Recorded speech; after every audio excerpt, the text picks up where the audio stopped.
couple of years ago for my wife, and she loved the car. But she had one complaint. She said that it rode kind of rough.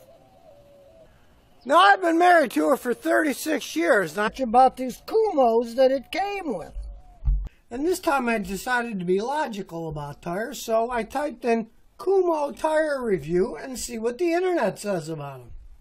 And what do I find? A bunch of reviews that say things like, I will never buy another car with these tires. Be aware, everyone, these tires are dangerous. And I will never buy or lease another Hyundai as long as they come with Kumo tires. And even, I will never purchase this brand again. I don't care if they were free. I would not use them. So I figured, time to look for another brand of tires. And after doing a reasonable amount of research, I decided to check out B.F. Goodrich Advantage TA tires and review them.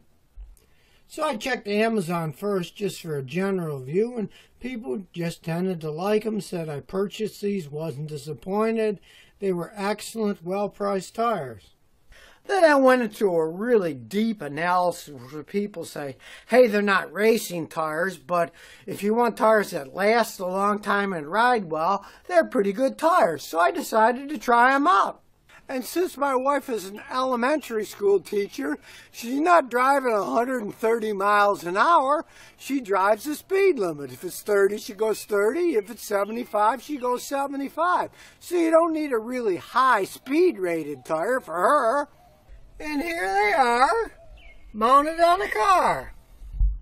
And now she says the car rides like a dream, and it no longer skids when she takes off fast or when she brakes.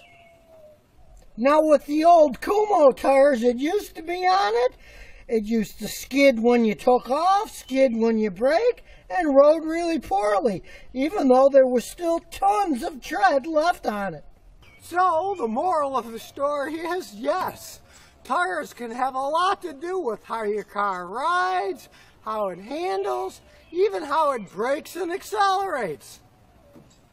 So, with a little internet searching, who knows? You might be able to make your wife happy for the next 36 years just by buying a set of tires. And remember, if you've got any questions, just visit the Scotty Kilmer channel.